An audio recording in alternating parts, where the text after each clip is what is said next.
Um, I end up voting negative in the debate, and the reason why I vote negative is that I think that earlier on in the debate, you should either create a distinction between, make the decision on debate is good and it's able to create change, and we have to focus on creating change, or what you're doing in this last speech where this is just a debate round, so we can't create change, so it's not about productivity, it's just sort of about talking about things and what could happen in abstract. And I think that when you split between the two sorts of sides, it becomes difficult for you to win either of the two sides. And so if you're going to go with you promote a form of unproductivity for the state, if you have like a formalized permutation where it's like, we should be unproductive in terms of debate space, and then outside of debate, create a situation where the state becomes unproductive, then that becomes something that I can see how your advocacy could be compatible.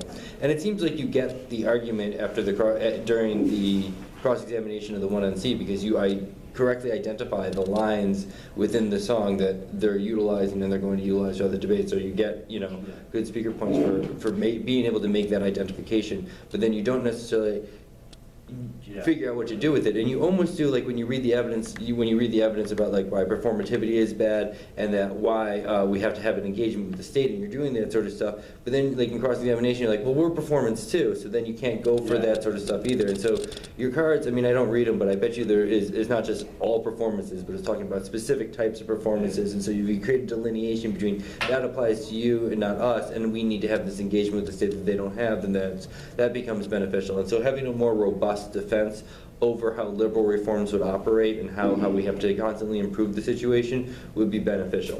What I ultimately end up voting on is the negatives argument, essentially the perfection of slavery type argument, that the more that we change things, the more it ends up just recreating the same sort of system again.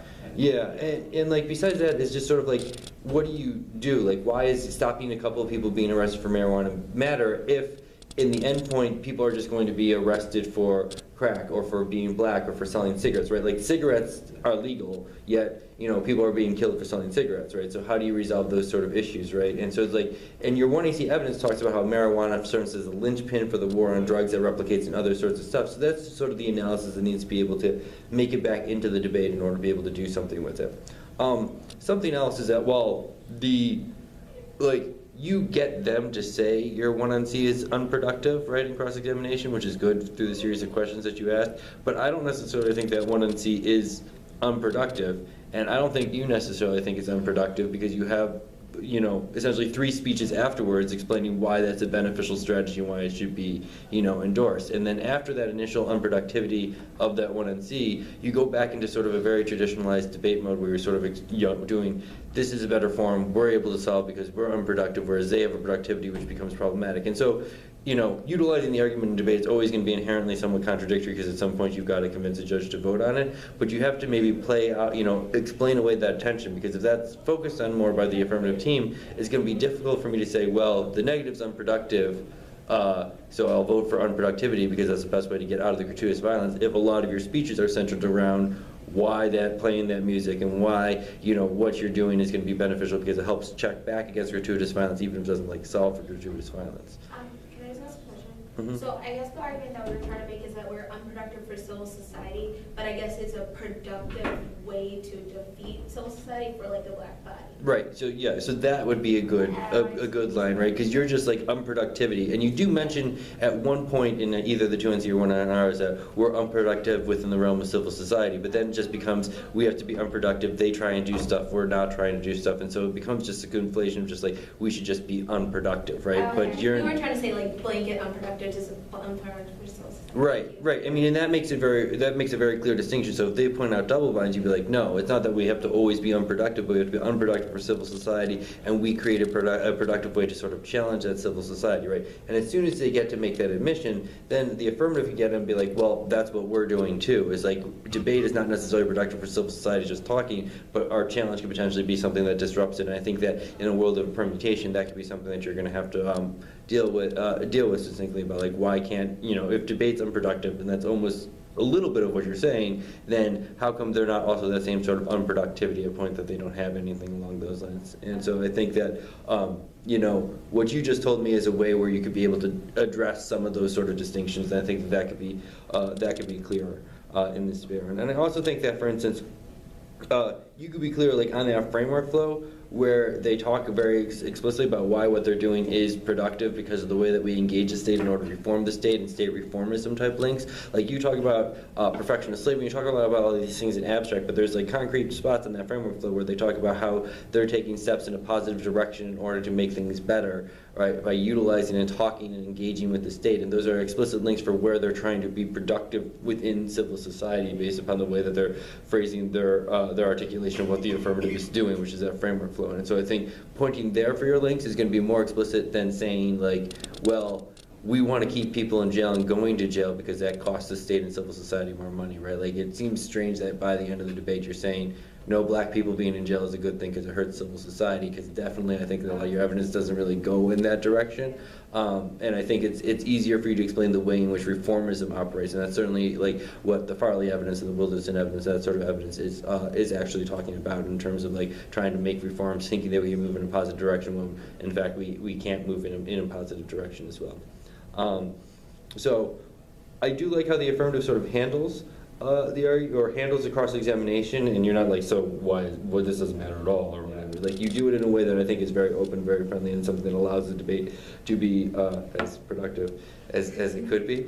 But I think that you do have to do a better job of sort of establishing offense and being like, okay, so I get what you're trying to do here, and I'm going to defend the affirmative as a good, I think, and that we need to utilize this as a mechanism for change, and this is how we do this mechanism of change. And I think that, you know, that's something that I think the 1AR seems more comfortable in being able to articulate, that engaging the state is good and we need to do that, right? So it's like, as soon as the 1AR gets to that portion of the flow, he's good and he's on it, you know, you're talking about yourself. But prior to that point when you're trying to explain the unproductivity of the state, that's where you have to go back and forth. And so it's like, together as a unit, you should figure out what you're comfortable doing, so that way the 1AR can speak more independently. And so if you're comfortable with like, state action good, we need to talk and reform the state, and that's what you're able to do, trying to do something else just sort of hurts your ability, because again, you're sort of like, you know, sitting on both sides of the fence as opposed to picking which side you want to be on, which means that it's difficult for me to figure out.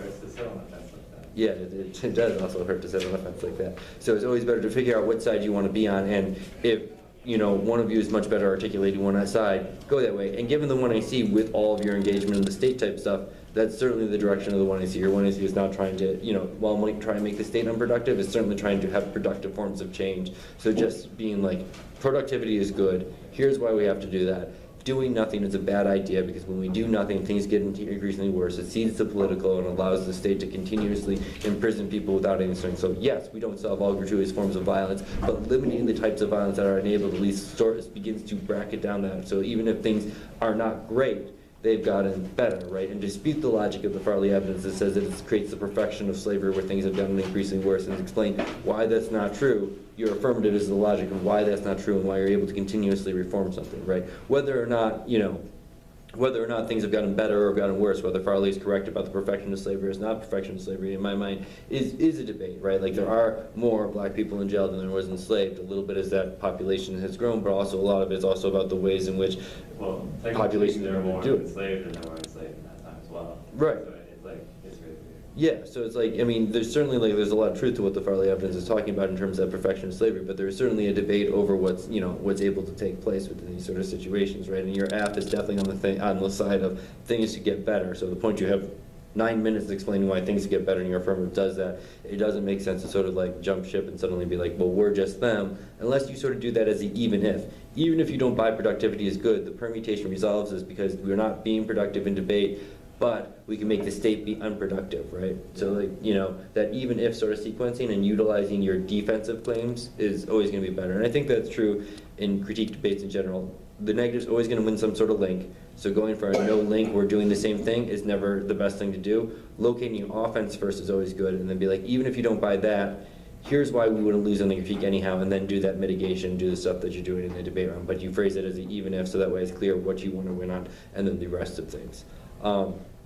I think that it might be useful to, for the negative, to contextualize how a judge should approach adjudicating the round, right? If the goal is to be unproductive, how does my ballot participate in that unproductivity to break down civil society? Or is it not about my ballot and is about what the two of you do in relationship to it? Trying to figure out some of those sort of things would be beneficial, right? Because certainly you don't want to necessarily invest power in the ballot, because that would be using a form of productivity. So you could be like, vote negative to throw your ballot away.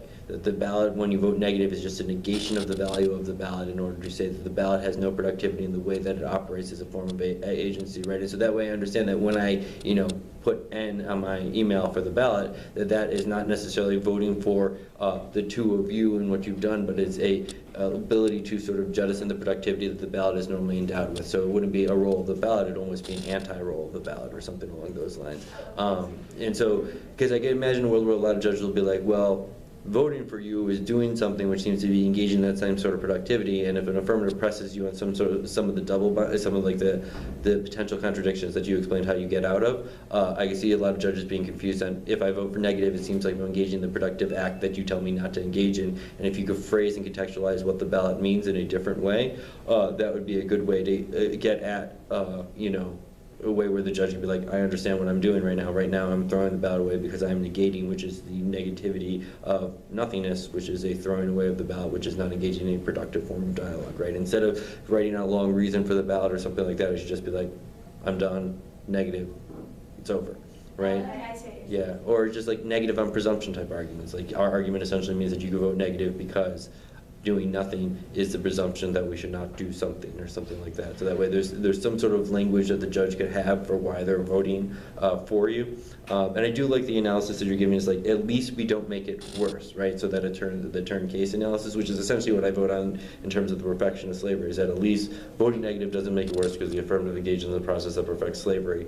But I think that you can make that a little bit clearer in terms of what in terms of how the ballot operates, or in terms of how a judge should approach engaging in that round, I would say.